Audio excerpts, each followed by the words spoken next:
الذي أرسله بالحق بشيرا ونذيرا وداعيا إلى الله بإذنه وسراجا منيرا فقد قال الله تعالى عز وجل في كلامه المجيد وفرقانه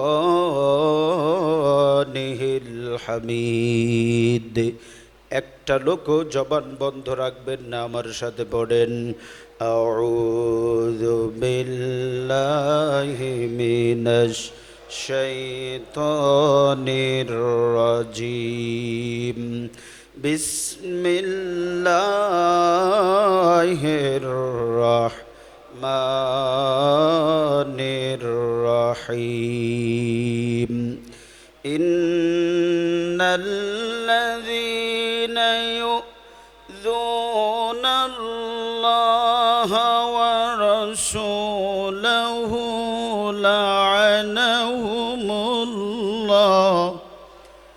لعنهم الله في الدنيا وفي الآخرة وأعد لهم عذابا مهينا وقال تعالى في شأن حبيبه ومحبوبه ومعشوقه مخبرا وآمرا إن الله وملائكته يصلون على النبي يا أيها الذين آمنوا صلوا عليه وسلموا تسليما صلى الله على سيدنا محمد وآله وأصحابه وسلم اللهم صل على سيدنا مولانا محمد وعلى آل سيدنا مولانا আপনাদের দুরূদ শরীফ পড়তে কষ্ট হয়? একটু মন খুলে পড়েন, হয়তোবা এ দুরূদ আপনার আমার জন্য হাসরের ময়দানে নাজাতের ওসিলা হয়ে যাবে। একবার যদি দুরূদ পড়েন আপনার আমলনামায় 10টা নেকি লেখা হবে, হাদিস প্রমাণ। 10টা গুনাহ মুছে দেওয়া হবে, 10টা মর্যাদা আল্লাহ বাড়াইয়া দেবে, সুবহানাল্লাহ। তো এজন্য আমরা যখন দুরূদ পড়ব, দুরূদ পড়ার সময় অন্তরের অন্তঃস্থল থেকে কণ্ঠের সবটুকুনো আওয়াজ ছেড়ে মহব্বত নিয়ে হৃদয়ের ভালোবাসা উজাড় করে দিয়ে আমরা দুরূদটা পড়ব। কারণ আপনি চিন্তা করতে পারেন, আমরা সবাই নামাজ পড়ি না? কার জন্য পড়ি? আল্লাহকে সেজদা দেই, নামাজ পড়ি। যদি প্রশ্ন করা হয়, ভাই তুমি কেন নামাজ পড়ো? বলে আল্লাহকে সন্তুষ্টির জন্য পড়ি। রোজা রাখো? হ্যাঁ রাখি। কেন রাখো? আল্লাহকে সন্তুষ্টির জন্য। আপনি যদি প্রশ্ন করেন, ভাই রোজা রাখো, নামাজ পড়ো, আল্লাহর জন্য নামাজ আছে? বলে না, আল্লাহর জন্য তো নামাজ নাই, নামাজ হলো বান্দার জন্য, রোজা বান্দার জন্য, হজ বান্দার জন্য। এই কোনো আমল আল্লাহর নয়, আল্লাহর জন্য শোভনীয় নয়। এই আমলগুলো বান্দা করবে একমাত্র আল্লাহকে সন্তুষ্টি করার জন্য। আর দুরুদের ক্ষেত্রে যদি জিজ্ঞেস করেন, আল্লাহ আমি তো দুরুদ পড়ি, মাওলা তুমি কি দুরুদ পড়ো? আল্লাহ বলবেন হ্যাঁ, হে আমার বান্দা, শুধু আমি নয়, ইন্নাল্লাহ নিশ্চয়ই আল্লাহ, ওয়া মালাইকা আমি তো পড়ি, ফেরেশতাদেরকে নিয়ে আমার হাবিবের উপরে আমি দুরুদ পড়ি, সুবহানাল্লাহ। তো আপনি নামাজ পড়েন, এমন কোনো আমল নাই দুনিয়ায় যে আমল আপনিও করেন আল্লাহও করে, এরকম কোনো আমল নাই। শুধুমাত্র একমাত্র কেবলমাত্র একটা আমল, সেটা হলো দুরুদ। সেটা হলো দুরুদ। আমরা আল্লাহর উপরে দুরুদ, আমরা রসুলের উপরে দুরুদ পড়ি, আমরা উম্মত হয়ে রসুলের উপরে যেভাবে পড়তে হয় সেভাবে পড়ি। আল্লাহ তার হাবিবের দুরুদ পড়েন, আল্লাহর জন্য যেভাবে শোভনীয় সেভাবে পড়েন। কিন্তু একমাত্র আমল যেটা আমরাও করি, আল্লাহও ফেরেশতারাও করে। এজন্য দুরুদটাকে গুরুত্ব দিবেন, দুরুদটাকে সম্মান করবেন। দুরুদ শরীফ পড়ার সময় অন্তরের অন্তঃস্থল থেকে মহব্বত নিয়ে পড়বেন। আল্লাহুম্মা সাল্লি আলা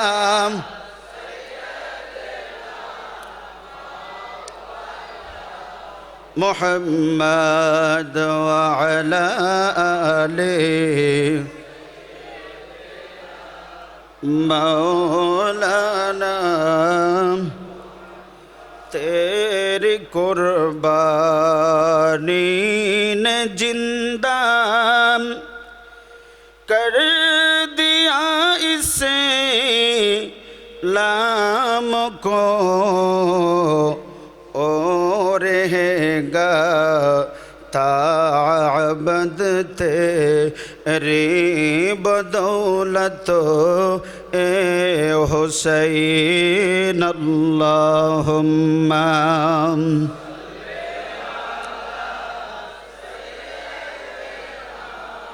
मौलाना मुहम्मद वाला आले सय्यदना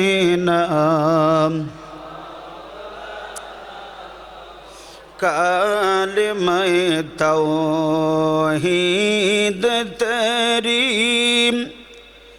शहादत ये हुसैन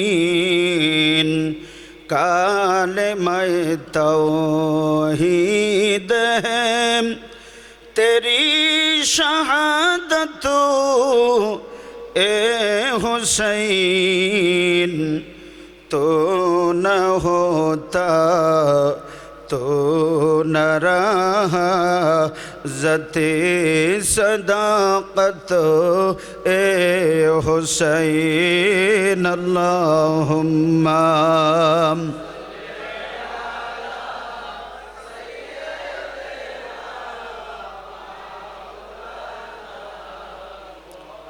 وعلى آل سيدنا হাসরে আল্লাহর আরশ ধরে কাঁদবে কাঁদবে গো মা ফাতিমা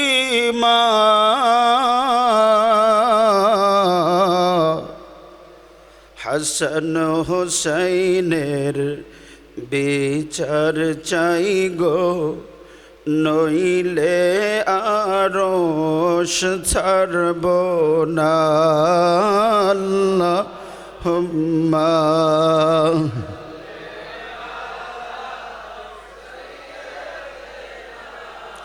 মৌলানা মুহাম্মদ وعلى آل سيدنا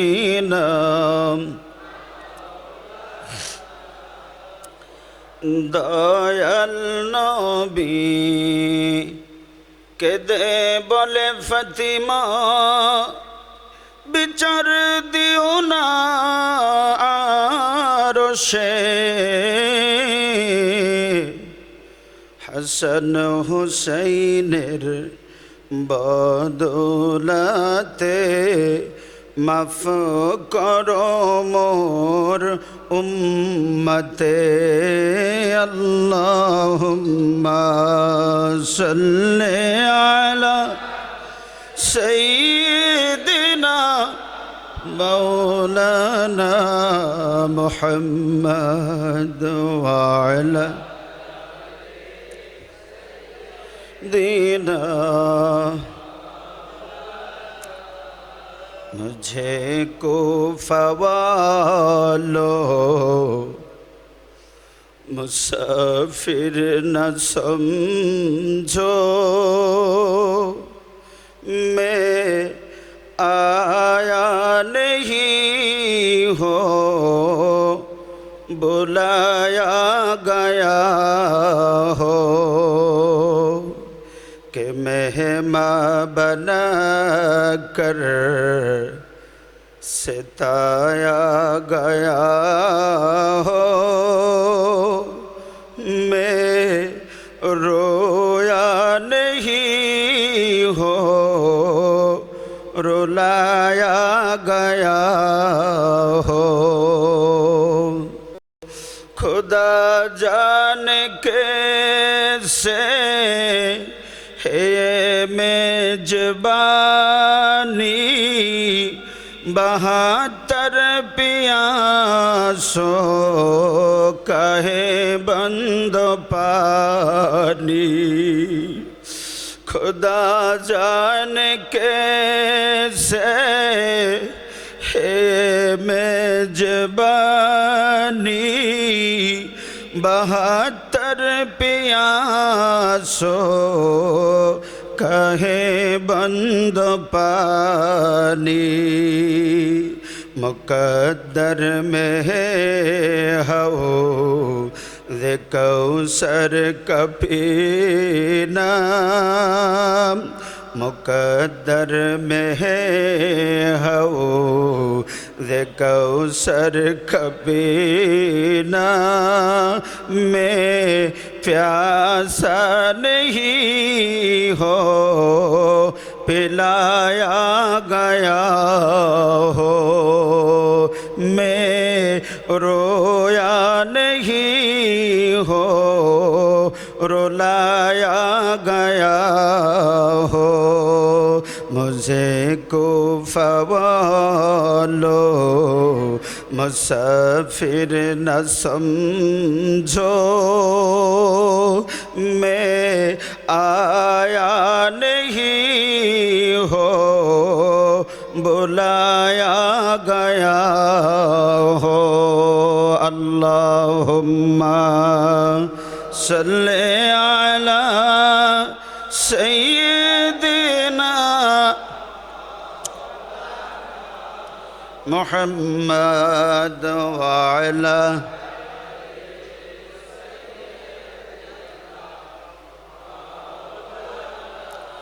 नबी के नवासे हुसैन बिन हैदर लरक फन का वादा निभाने चले सुए करबला वो 72 को लेकर रज़ाए खुदा सर कटाने चले हैं। नबी के नवासे हुसैन बिन हैदर लरकपन का वादा निभाने चले हैं। अल्लाहुम्मा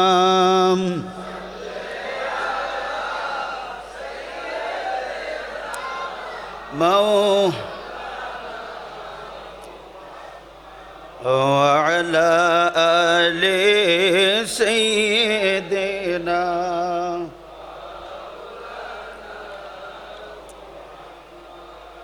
আলহামদুলিল্লাহ, সকলে বলি আলহামদুলিল্লাহ।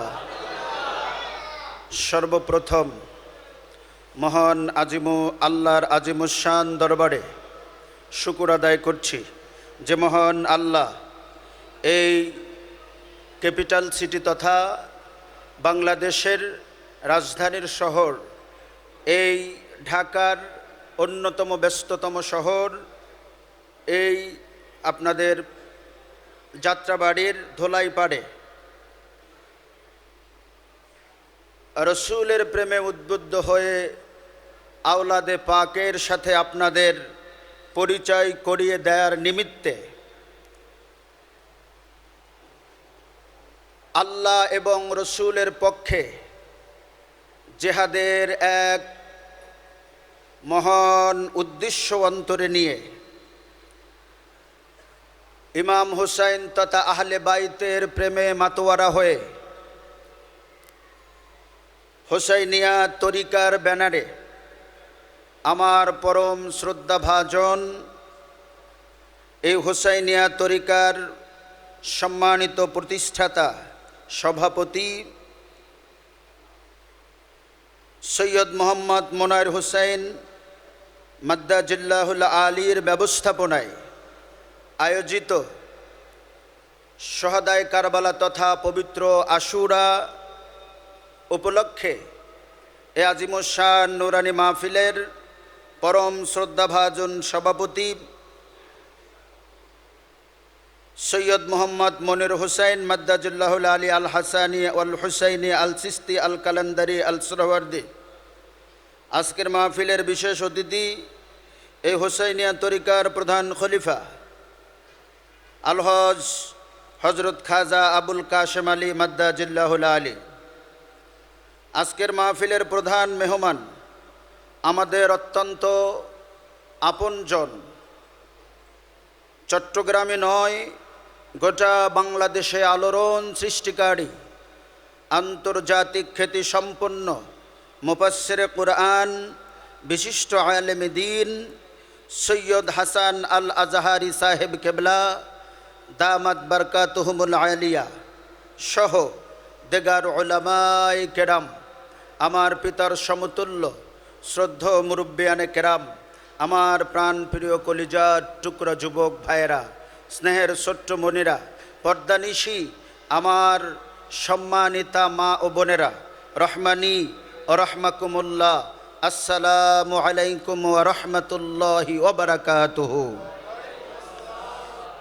আল্লাহ তাআলার কুদরতি দরবারে শুকর আদায় করছি। আপনারা আমার সাথে একমত হবেন হয়তো, এই ধোলাই পাড়ের ভিতরে আশুরা উপলক্ষে মনে হয় আর কোনো মাহফিল হয়েছে আমি জানি না, শহাদায়ে কারবালা উপলক্ষে কোনো মাহফিল হয় নাই।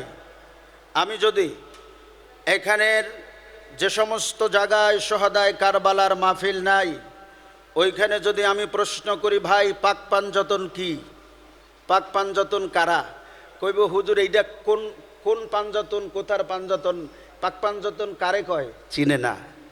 আমি যদি বলি ভাই আহলে বাইত কারা, কাকে কাকে আহলে বাইত বলা হয়েছে, উনি বলবো হুজুর আহলে বাইত কি, কাদেরকে ভালোবাসা আল্লাহ ফরজ করে দিয়েছেন, উনি বলবে আল্লাহকে। আর কে বলে এরকম তো কোনোদিন হুজুরে কয় নাই। হুজুরে কয় নাই কেন? হুজুরে বলে নাই কারণ হলো ওই সেক্টর থেকে নিষেধ আছে, এটা বলবি না। অথচ আমি, আপনারা কোন ভাষায় আমাকে গালি দিবেন আমি জানি না, আমি শুধু একটি কথা জানি, লক্ষ কোটি দুশ্মনের ভিতরেও যদি হক কথা বলতে হয়, হক কথা বলে যদি প্রাণ যায়, আমি সেটা গর্বের মনে করি, সেটা দুঃখের নয়। এই শিক্ষা আজ থেকে 1400 বছর আগে সেই ফোরাতের তীরে কারবালা প্রান্তরে আমার ইমাম হুসাইন আমাদেরকে দিয়ে গেছেন, বলুন আলহামদুলিল্লাহ। 22,000 কয় হাজার? 22,000। আমি আলোচনা অন্য ধাজে করব, একটু খেয়াল করবেন নয়তো বুঝবেন না। কয় হাজার ছিল?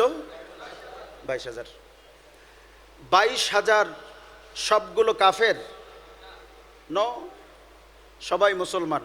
সবাই কি বেনামাজি? না। নামাজি? মূর্খ? না। 12,000 আলেম এবং হাফেজে কোরআন লোক ছিল। কয় হাজার? হাফেজে কোরআন এবং বড় বড় মুহাদ্দিস মুফাসসির মুফতি ছিল কয় হাজার? 12,000। ইমাম হুসাইনের 72 জন যেখানে ছিল, সেখানে আজান হয় আশহাদু আন্না মুহাম্মাদার রাসূলুল্লাহ। 22,000-এর বাহিনী যেখানে, সেখানেও আজান হয় আশহাদু আন্না মুহাম্মাদার রাসূলুল্লাহ। কথা ঠিক কিনা? 72 জন যেখানে, সেইখানেও আজান হয়। 22,000-এর ওখানেও আজান হয়। ইমাম হুসাইনের মাথায় পাগড়ি, 22,000 যারা তাদের মাথায়ও পাগড়ি। ইমাম হুসাইনের গায়ে জুব্বা মোবারক ছিল, 22,000 ইয়াজিদ বাহিনী তাদের গায়েও জুব্বা ছিল। ওই 72 জনের মাথায় টুপি ছিল, ওই 22,000-এর মাথায় টুপি ছিল। ওই 22,000 ওরা নামাজের সিজদায় যখন গেছে, সিজদা থেকে উঠে যখন বসছে, দুরূদ শরীফ যখন পড়ছে, আল্লাহুম্মা সাল্লি আলা মুহাম্মদ ওয়া আলা আলে মুহাম্মদ, আল্লাহুম্মা সাল্লি আলা মুহাম্মদ ওয়া আলা আলে মুহাম্মদ, তারাও নামাজের মধ্যে বলছে ঠিক তাদের নামাজ ছিল, টুপি ছিল, জুব্বা ছিল, দাড়ি ছিল, তাহাজ্জুদ ছিল, তাসবিহ ছিল, তাহলিল ছিল, সব ছিল, কোনো ঘাটতি ছিল না। ঘাটতি ছিল একটা, সেটা হলো তাদের হৃদয়ের মধ্যে আহলে বাইতের মহব্বত ছিল না। ঠিক কিনা? সব ছিল, টুপি ছিল, দাড়ি ছিল, জুব্বা ছিল, তাহাজ্জুদ ছিল, আশরেক ছিল, আউবিন ছিল, নামাজ ছিল, রোজা ছিল, হজ ছিল, যাকাত ছিল। তাহলে নামাজ থাকার পরেও, হজ থাকার পরেও, আজান থাকার পরেও, দুরুদ থাকার পরেও আপনি যদি বলা হয় ইমাম হুসাইনকে যিনি শহীদ করছে ও কি ইমানদার, আপনি বলবেন এটা বেঈমান। যদি অন্তরের মধ্যে ইমানের বিন্দু মাত্র নূর থাকে, আপনি কখনো তাকে মুমিন বলতে পারবেন না। যেই গলায় রসুল চুমু খেয়েছে, সেই গলায় যে ছুরি ধরেছে, সে কখনো ইমানদার হতে পারে না, পারে না, পারে না। ঠিক কিনা? এটা আপনি ইমানদার হলে বলবেন। তো এখন যদি বলি ফজরের নামাজ জামাতে পড়ে, জোহরের নামাজ জামাতে পড়ে, আসরের নামাজ জামাতে পড়ে ইমাম হুসাইনের গলায় ছুরি চালিয়েছে, আপনি বলেন আমাকে ওনার নামাজ ওনার ঈমান রক্ষা করতে পারে নাই, ওনার টুপি ওনার ঈমান রক্ষা করতে পারে নাই, ওনার নামাজ, ওনার হজ, ওনার যাকাত, ওনার সিজদা, ওনার তাসবিহ, ওনার তাহলিল আল্লাহ পর্যন্ত যায় নাই। কেন যায় নাই? আহলে বাইতের মহব্বত অন্তরে ছিল না। হুর যখন ওর দলে গেছে, যাইয়া বলে, হুর বলতেছে হুসাইন আপনি চলে যান। ইমাম হুসাইন বললে, হুর তুই আমাকে চিনিস না আমি কে? আমাকে জানিস না আমি কে? আমি হুসাইন ছাড়া নামাজ নাই, রোজা নাই, হজ নাই। আমি হুসাইন ওয়া আলা আলে মুহাম্মদ যদি কেউ নামাজের মধ্যে না বলে, দুরুদের মধ্যে যদি বলে না, আমি নবীর আহলকে কেন, নবীর আহলে বাইতকে কেন নামাজে সালাম দিব? আমি সালাম দেব না। সমস্ত ওলামায়ে কেরাম একমত তার নামাজ হবে না। তাহলে হুসাইনকে, আহলে বাইতকে সালাম ছাড়া তো নামাজ নাই। এ হুর তুই আমার বিরুদ্ধে অস্ত্র ধরবি? হুরের ভিতরে ঈমান ছিল, ঈমানে জ্বলে উঠলো। উনি বলো না, এই দুনিয়ার সামান্য স্বার্থে আমি আহলে বাইতের গলায় ছুরি চালাবো? হতে পারে না। রাখ এজিদ, তোর টাকা, তোর পয়সা, তোর বিশাল কিচ্ছু লাগবে না। আমি চাই আমার নবীকে, চাই আহলে বাইত। তোকে তালাক দিলাম, যা। আমি ইমাম হুসাইনের পক্ষে। ইমাম হুসাইন আমাকে একটু দোয়া করেন, সবার আগে আপনার প্রেমে আমি আমার জীবনটা উৎসর্গ করতে চাই। জোরে কোন সুবহানাল্লাহ। ভাইরা আমার, এখন এই আপনাদের ঢাকায়, আমি নাম বলবো না, অনেক বড় হুজুর, অনেক বড় আলেম, অনেক বড় বেশি লেখাপড়া করেছে আলহামদুলিল্লাহ। আল্লাহ অনেক আলেম, বড় আলেম হয়েছেন আলহামদুলিল্লাহ, লেখাপড়া করেছেন, কোরআন হাদিস পড়েছেন। আল্লাহ আপনাকে কবুল করুন, আমাদেরকেও কবুল করুন। ভুল পথে থাকলে সঠিক পথে আসি। হুজুর কেমনে বললেন যে আহলে বাইতের কথা কোরআনে নাই, হাদিসে নাই? এত বড় মিথ্যা কথা তো শয়তানও কোনোদিন বলবে না। আহলে বাইতের কথা কোরআনে নাই, এ কথা শয়তানও বলার সাহস পাবে না। কোনো বেঈমান তো বলবেই না। তো আপনি কোরআন হাদিস পড়ে এত বড় মিথ্যা কথা কেমনে বলতে পারেন বলেন? ভাইরা আমার, সূরা ইমরানের 61 নম্বর আয়াত।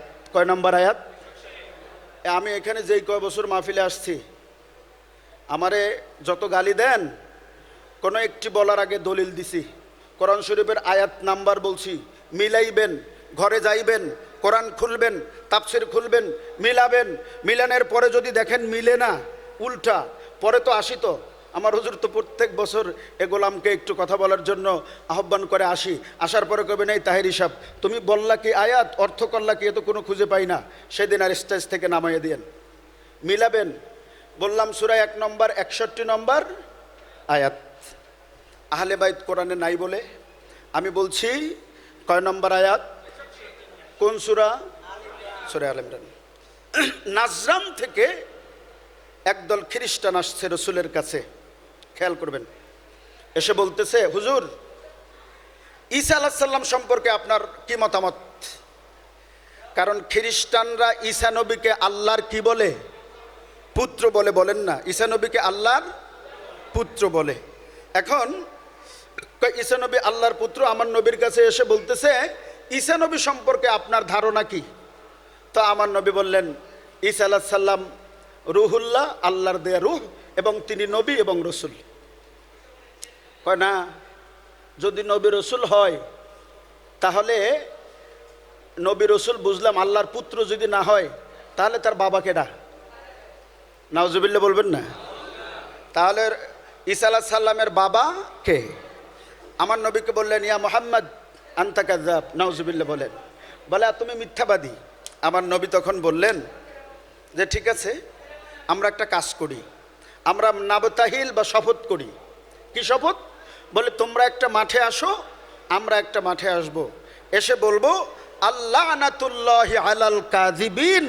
আল্লাহ, আমি যদি মিথ্যাবাদী হই তাহলে তুমি আমাকে ধ্বংস করে দাও, আর ওরা যদি মিথ্যাবাদী হয় ওদেরকে কি করে দাও?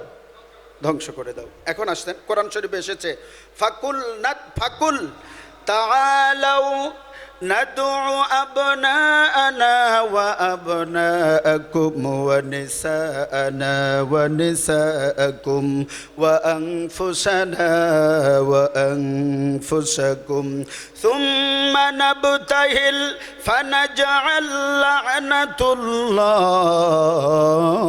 আলাল কাযিবিন। আল্লাহ বলছেন ফাকুল, বলছেন কে? আল্লাহ। দেখুন, গোটা সৃষ্টি তাকিয়ে থাকে কার দিকে? রবের দিকে। রব তাকিয়ে থাকে হাবিবের দিকে। গোটা সৃষ্টি তাকিয়ে থাকে রবের দিকে, রব তাকিয়ে থাকেন হাবিবের দিকে। নাজরান থেকে খ্রিস্টানরা আসলো, এসে রসুলকে বলল আপনি মিথ্যাবাদী। যখন গালি দিল, আল্লাহ বরদাস্ত করলো না। আল্লাহ সাথে সাথে বলে, জিবরাইল ওহী নিয়ে যাও, আমার বন্ধুকে বলো ফাকুল, আপনি বলেন। আল্লাহ বলতেছেন, জিবরাইল তুমি যাইয়া আমার হাবিবকে ওহী নাজিল করো। কি? ফাকুল, আপনি বলেন তাআলাও, আসো, নাদউ, আমরা ডাকো, আবনা আনা, তোমাদের ছেলে মেয়েদেরকে, ও আবনা আনা, আমরা ডাকি আমাদের ছেলে মেয়েদেরকে, ও আবনা আকুম, তোমাদের ছেলে মেয়েদেরকে, ওয়া নিসা আনা ওয়া নিসা আকুম, আমাদের নারীদেরকে তোমাদের নারীদেরকে ডাকো, ও আনফুসানা ওয়া আনফুসাকুম, তোমরা নিজেরাও আসো এবং আমরাও আসি। সুম্মা, এরপরে নাবতাহিল, আমরা শপথ করি, ফানাজআল লা'নাতুল্লাহি আলাল কাযিবিন, যারা মিথ্যাবাদী আল্লাহ যেন তাদের উপরে লানত দেয়, তারা যেন ধ্বংস হয়। এখন এইটা নাজরান থেকে একদল লোক আসলো রসুলের দরবারে, এসে বলল, বলার সাথে সাথে আমার আল্লাহ ওহী নাজিল করে রসুলকে এটা বলার জন্য বলে দিলেন। সুবহানাল্লাহ। খ্রিস্টানরা এই কথা যখন রসুল বলল আসো, তো খ্রিস্টানরা বলল ঠিক আছে। 3 দিন পরে, কয়দিন পরে? 3 দিন পরে অনেক বড় বড় পাদ্রী, খ্রিস্টানদের পাদ্রী নিয়ে তারা আসছে, এসে রসুলকে ডাকতেছে, আসেন, আপনি আমাদেরকে আসতে বলছেন, এই মাঠের মধ্যে আমরা আসছি, আপনি আসেন, এখন আমরা শপথ করব। ফাদউ, রসুল ডাকলেন আলী, রসুল এক পাশে নিলেন আলীকে, এক পাশে নিলেন ফাতেমাকে, হাসান এবং হুসাইন, আমার নবী, ফাতেমা, আলী, হাসান এবং হুসাইন, এই 5 জনকে বলা হয় পাক পাঞ্জাতন। আমার বন্ধুরে, আপনাকে একটা আমল বলে দিয়েছিলাম, যদি এই পাক পাঞ্জাতনের নাম কারো সঙ্গে থাকে, বড় বড় বিপদ আপদ থেকে আল্লাহ বাঁচিয়ে দেয়। এই পাক পাঞ্জাতনের নাম যদি কারোর সাথে থাকে, কোনো জিন দুষ্ট আচর তাকে আক্রমণ করতে পারে না। হাদিস শরীফের মধ্যে এসেছে, এই পাক পাঞ্জাতনের নাম নিয়ে আমার আল্লাহর কাছে কোনো দোয়া করলে আমার আল্লাহ সেই দোয়া ফিরায় না। জোরে গন সুবহানাল্লাহ। তো আমার নবী আসলেন, ফাতেমাকে সাথে নিলেন, আলীকে, মাওলা আলীকে সাথে নিলেন, হাসান হোসেন 2 ভাইকে নিলেন। 2 ভাইকে নিয়ে ওই মাঠের মধ্যে গেলেন। মাঠের মধ্যে যাওয়ার পরে আমার নবী হাত তুলে দিলেন। জোরে বলুন, কি তুললেন? হাত তুলে দিলেন। আল্লাহুম্মা, হে আমার আল্লাহ উলাই আহলে বাইতি। আমার নবী কয় আল্লাহ এই ফাতেমা, এ আলী, হাসান এবং হুসাইন আমার আহলে বাইত। এইরকম করে আমার নবী যখন দোয়া করলো আল্লাহুম্মা হাউলাই আহলে বাইতি, আল্লাহ এরা আমার আহলে বাইত। খ্রিস্টানদের সবচেয়ে বড় পাদ্রী যিনি ছিল তিনি সবাইকে বলে তাড়াতাড়ি চল, তাড়াতাড়ি তাড়াতাড়ি চল। কয় কেন? আপনি ওনাদের সাথে নাপতাহিল করবেন না? ওনাদের সাথে এখানে আমরা শপথ করব না? খবরদার, দ্বিতীয়বার শপথের নামও নিবি না। বলে আপনি আমাদের সবচেয়ে বড় পাদ্রী, আপনাকে আমরা সবচেয়ে বড় আধ্যাত্মিক জগতের মানুষ মনে করতাম। আমাদের অসংখ্য খ্রিস্টানদের পাদ্রীর ভিতরে সবচেয়ে বড় পাদ্রী আপনাকে মনে করি। আপনি কেন এখান থেকে চলে যেতে চান? কারণটা কি? কয় তোরা জানো না, আমি যা দেখি তোরা তা দেখো না। বলে যেই পাঁচজন একত্রিত হয়েছে এরা তো পাক পাঞ্জাতন। এই পাক পাঞ্জাতন যদি এখন দোয়া করে আল্লাহ এই মুহূর্তে ওহুদ পাহাড় ওদের মাথার উপরে ঝাঁপাইয়া দাও, আল্লাহ তো ওহুদ পাহাড় ঝাঁপাইয়া দিবে। এই পাঁচজনে যদি দোয়া করে আল্লাহ দুনিয়ার সব খ্রিস্টানদেরকে ধ্বংস করে দাও, বলতে দেরি হবে, কবুল হতে দেরি হবে না। জোরে কন সুবহানাল্লাহ। ইয়া রাসূলুল্লাহ ইয়া হাবিবাল্লাহ ইয়া রাসূল। পড়েছি হাদিসে নবী দেখিলে আপনাকে, পড়েছি হাদিসে নবী দেখিলে আপনাকে, দুজখের আগুন হারাম হইবে, দিও গো দেখা গোলাম বলিয়া, নবী দিও গো দেখা গোলাম বলিয়া, ইয়া রাসূল।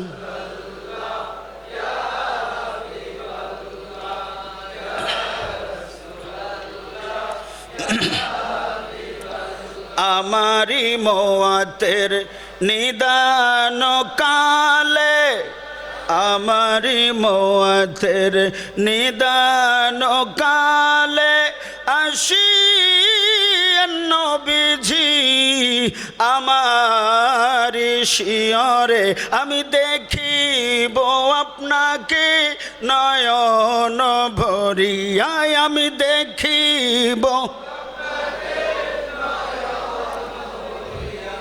ইয়া রাসূল ইয়া হাবিবাল্লাহ ইয়া রাসূল।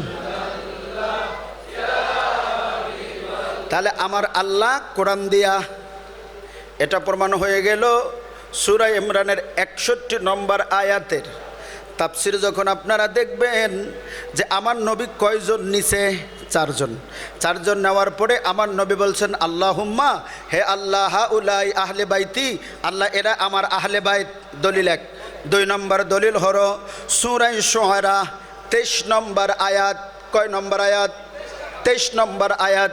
সূরার নাম হলো সূরা শুআরা। আমার আল্লাহ বলেন কুল লা আসআলুকুম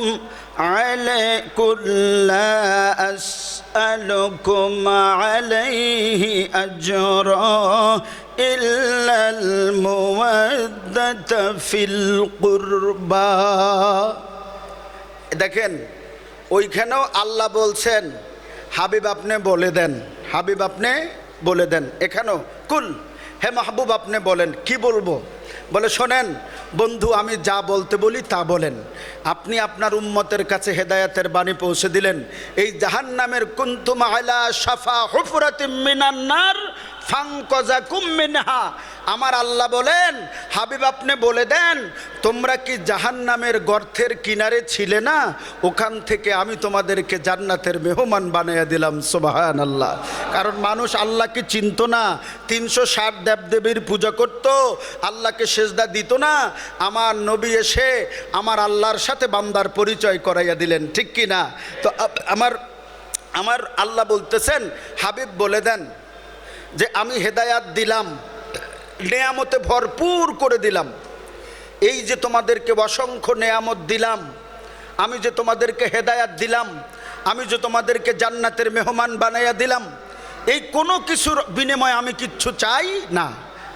কুল, আপনি বলেন, লা আসআলুকুম আলাইহি আজরা। আপনার যদি কেউ কোনো উপকার করে, স্বাভাবিকভাবে আপনি কি বলবেন?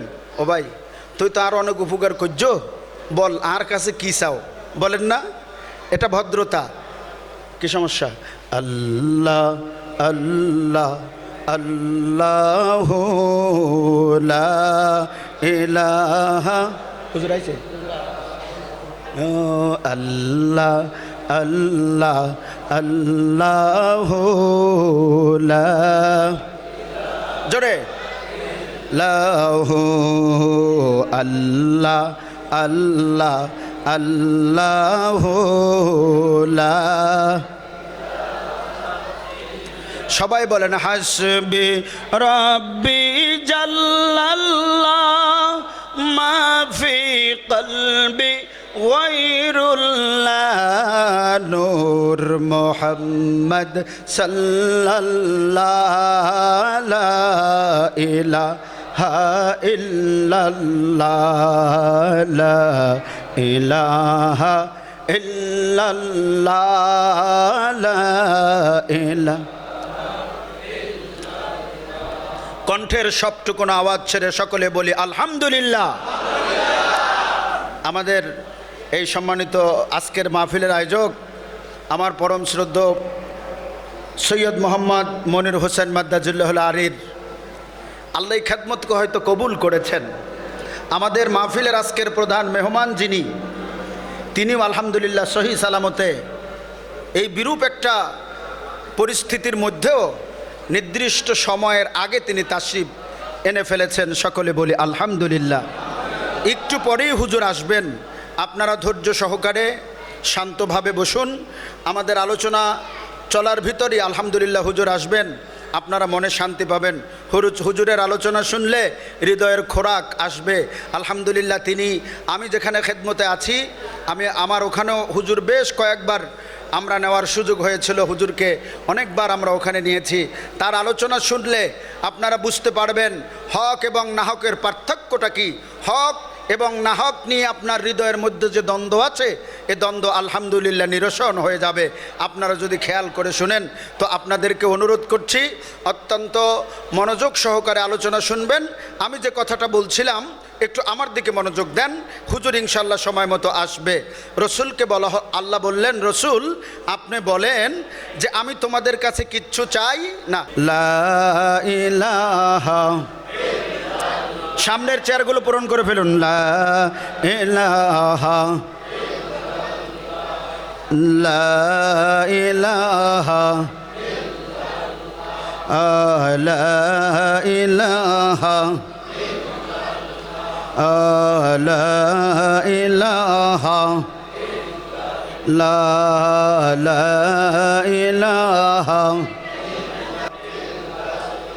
বলুন বহু দূরে মদিনা, আমরা কোন দিন যাব জানি না। বলুন বহু দূরে মদিনা। নারায়ে তাকবীর, নারায়ে রিসালাহ, নারায়ে গৌসিয়া। প্রধান মেহমানের আগমন। আলহামদুলিল্লাহ। এখন একটু পরে হুজুর, আমি যে কথা বলছিলাম, তো আল্লাহ তাআলা বলছেন, হাবিব আপনি বলে দেন আমি তোমাদের কাছে কিচ্ছু চাই না, তবে একটা জিনিস চাই, ইল্লাল মুওয়াদ্দাতা ফিল কুরবা। আমার আপনজন যারা আছে তাদেরকে তোমরা ভালোবাসো। সাহাবাই কেরাম পাগল হয়ে গেলেন, আশ্চর্য হয়ে গেলেন। এই আয়াত, আল্লাহ কাদেরকে ভালোবাসতে হবে? সাহাবাই কেরাম বললেন, ইয়া রাসূল আল্লাহ, মান করাবাতুকা আল্লাযী ওয়াজাবাত আলাইনা মুওয়াদ্দাতাহুম। ইয়া রাসূল আল্লাহ, আপনি বলে দেন এই আয়াত দ্বারা আল্লাহ কাদেরকে ভালোবাসতে বলেছেন, কাদেরকে ভালোবাসা আমাদের জন্য ফরজ করে দিয়েছেন, কাদেরকে ভালোবাসতে হবে। কাদেরকে ভালোবাসার নাম হলো ঈমান। কাদেরকে ভালো না বাসলে ঈমান নাই, কাদেরকে ভালো না বাসলে নামাজ রোজা কোনো কিছু আল্লাহর দরবারে গৃহীত হবে না। মান হুম, তারা কারা? হুজুর তাদের পরিচয়টা একটু বলে দেন। মান করাবাতুকা আল্লাযী ওয়াজাবাত আলাইনা মুওয়াদ্দাতাহুম। হুজুর তিনি কে? তারা কারা? যাদেরকে ভালোবাসা আল্লাহ আমাদের জন্য ওয়াজিব করে দিয়েছেন, ফরজ করে দিয়েছেন, যাদেরকে ভালোবাসতেই হবে। আমার নবী বললেন আলী, তিনি হলো মাওলা আলী, ওয়া ফাতেমা, আমাল ফাতেমা, হাসান ওয়া হুসাইন, হাসান এবং হুসাইন, জোরে কোন সুবহানাল্লাহ। এরপরে অন্য একটা হাদিস শরীফের ভিতরে আসছে, আমার নবী বলছেন লাউলা রজুলুন, যদি এমন কোনো ব্যক্তি থাকে, সাফা, সে যদি তোয়াফ করতে থাকে বাইনার রুকনি ওয়াল মাকাম ওয়াসল্লি ওয়াসাম, যদি কোনো ব্যক্তি মাকামে ইব্রাহিম এবং রুকনি আমিনের মাঝে অবস্থান করে রোজা রাখে, নামাজ পড়ে, কিন্তু আমার আহলে বাইতকে ভালো না বাসে, দাখালান নার, আমার রসুল বলছেন তারা জাহান্নামে প্রবেশ করবে। সুতরাং আমার ভাইয়েরা, আমার বন্ধুরা, আপনাদেরকে একটা আহ্বান জানাই। আজকের তারাও বলে আমরা হক, আমরাও বলতেছি আপনারা হক। আপনারা বলেন কোন দিকে যাব? আমি বলবো কোরআন যেদিকে বলছে আপনি সেদিকে যাবেন, কোরআন যেটা বলছে আপনি সেটা মানবেন, হাদিস যেটা বলছে আপনাকে সেটা মানতে হবে। আহলে বাইতের মহব্বতের কথা কোরআনে আছে, আহলে বাইতকে ভালোবাসার কথা কোরআনে আছে, আহলে বাইতকে ভালোবাসা ফরজ। আমার প্রশ্ন হলো, যাদেরকে ভালোবাসা ফরজ, অনেক মসজিদ আছে যেই মসজিদে যদি ইমাম সাহেবকেও প্রশ্ন করা হয় হুজুর আহলে বাইত কারা, তারা বলবে আহলে বাইত আবার কি। এমন হুজুর আছে যদি জিজ্ঞেস করেন পাক পাঞ্জাতন কারা, হুজুরও জানে না পাক পাঞ্জাতন কারা। লেখাপড়া করেছেন, কোরআন পড়েছেন, হাদিস পড়েছেন, মানুষকে বুঝাচ্ছেন। যাদের মহব্বত ছাড়া ঈমান নাই, যাদের মহব্বত ছাড়া নামাজ নাই, যাদের মহব্বত ছাড়া আল্লাহর জাহান্নাম থেকে বাঁচার কোনো উপায় নাই। হাজার হাজার মানুষ আপনার ভক্ত, হাজার হাজার মুসল্লি আপনার এই কারবালার মাস চলে যায়, কিন্তু আপনি আপনার মসজিদের যেই পবিত্র মেম্বার ইমাম হুসাইনের জন্য আমরা পেয়েছি, সেই মেম্বারে বসে একদিনও ইমাম হুসাইনের পক্ষে, ইমাম হুসাইনের উপরে যে জুলুম করা হয়েছিল জালেমদের বিপক্ষে, ইমাম হুসাইনের পক্ষে একটা কথা আপনার জবান থেকে বের হয় না। ইয়াজিদের বিরুদ্ধে আপনি কথা বলতে পারেন না, আহলে বাইতের পরিচয় মুসল্লিদেরকে জানাতে পারেন না, পাক পাঞ্জাতনের মহব্বতের কথা মুসল্লিদেরকে বলেন না। এর কারণটা কি? কারণ একটাই, আপনার ওই গোড়া থেকে নিষেধ করা হয়েছে। ইয়াজিদ মরে গেছে মনে রাখবেন, ইয়াজিদের উত্তরসূরি বেঁচে আছে, ইমাম হুসাইন আমাদের মাঝে নাই, কিন্তু ইমাম হুসাইনের গোলামরা আজও আছে, কিয়ামত পর্যন্ত থাকবে। আপনি ভয়ের কোনো কারণ নাই। চিন্তিত হয়ে পড়েছেন হুজুর ওরা তো অনেকগুলো, থাক না ওরা অনেকগুলো, ওরা থাকবে 22,000 আর হোসাইনেই থাকবে 72 জন, সেই 72 জন মকবুল, 22,000 জাহান্নামী। কথা ঠিক কিনা? আর জোরে বলুন ঠিক কিনা? এই হোসাইনিয়া তরিকা, আমার হুজুর যিনি এসেছেন আজকের, যাকে মেহমান আপনারা পেয়েছেন, যার আলোচনা শোনার জন্য আমার মতো এরকম হাজার হাজার আলেম বসে থাকে, তো হুজুরকে বসাইয়া রেখে আলোচনা করা এটা কোনো রকমই সম্ভব নয়। হুজুরে যখন এখানে চলে এসেছেন, হুজুর আলোচনা করবেন। আমি তো সব সময় আপনাদের কাছে আসি আলহামদুলিল্লাহ। অন্যদিন এখন শুরু করেছিলাম, হয়তো কিছুক্ষণ আলোচনা করব, হুজুর এসেছেন, এখন করা সম্ভব নয়। আমরা হুজুরের মুখ থেকে আলোচনা ইনশাআল্লাহ শুনব। দূর দূরান্ত থেকে যারা যেখানে আছেন সবাইকে আমি আহ্বান করেছি, আমাদের প্রধান মেহমান, আন্তর্জাতিক খ্যাতি সম্পূর্ণ মুফাচ্ছির কোরআন, বিশিষ্ট আলেমে দ্বীন, যার আলোচনা শোনার জন্য মুখিয়ে থাকে হাজারো হাজার সুন্নি জনতা, সুন্নি উলামায়ে কেরাম, আমি আহ্বান করছি আপনারা যে যেখানে আছেন আর দূরে না থেকে অতি সত্বর এখানে চলে আসেন। এবং আমি হুজুরের খেদমতে আরজ করব, আমাদের আজকের এই হোসাইনিয়া তরিকার প্রতিষ্ঠাতা আমার পরম শ্রদ্ধাভাজন সৈয়দ মোহাম্মদ মনির হোসাইন এখানে জেহাদ করতেছে রীতিমতো সুন্নিয়তের জন্য। যেখানে সুন্নিয়তের পক্ষে, আহলে বাইতের পক্ষে ঝান্ডা ধরার কোনো একটা লোক নেই, সেই সময় এই যাত্রাবাড়ির ধোলাই পাড়ের ভিতরে সৈয়দ মোহাম্মদ মনির হোসাইন এই সুন্নিয়তের ঝান্ডাকে ধরছেন। আমি হুজুরের কাছে আরজ করব, আমার ভাই সৈয়দ মোহাম্মদ মনির হোসেন মাদ্দাজুল্লাহ আলীর জন্য দোয়া করবেন, এবং তার সাথে তার ভাইরা আপনজন যারা এই মাহফিলের জন্য কোনোখান থেকে চাঁদা কালেকশন না করি নিজেদের অর্থায়নে লক্ষ লক্ষ টাকা এখানে ব্যয় করতেছে, কোনো কিছু পাওয়ার জন্য নয়, বাহবা পাওয়ার জন্য নয়, শুধু একটাই মকসুদ, হোসাইনিয়া তরিকা প্রতিষ্ঠা করার একটাই মাত্র মকসুদ, সেটা হলো নবীর কদমে যদি একটু মকবুল হওয়া যায়, ইমাম হুসাইন যদি হোসাইনের গোলাম হিসেবে কবুল করে, আমি মনির আমার জীবন সার্থক, এই একটা আশা নিয়েই তিনি সামনে এত কিছু করতেছেন। হুজুর আজকের আমাকে বলেছেন আপনাদের খেদমতো বলছি দোয়া করবেন।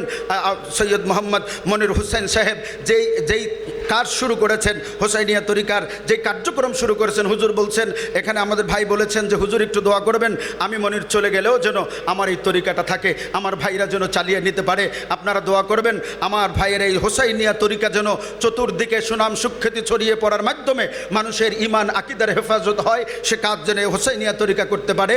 আল্লাহ তাআলা আমার ভাই সৈয়দ মোহাম্মদ মনির হোসেন সহ তার সাথে সংশ্লিষ্ট যারা রয়েছেন, আল্লাহ তাআলা তাদের সকলকে হায়াতুন তবিলা দান করুক। এই খেদমত যেন তারা আজীবন করে যেতে পারে, কিয়ামত পর্যন্ত যেন এই হুসাইনিয়া তরিকা জারি থাকে। আল্লাহ কবুল করুক। সকলে বলি আমিন। আর একটু জোরে বলি আমিন। ওয়া আখিরুদ দাওয়ানা আনিল হামদুলিল্লাহি রাব্বিল আলামিন। আসসালামু আলাইকুম ওয়া রাহমাতুল্লাহি ওয়া বারাকাতুহু।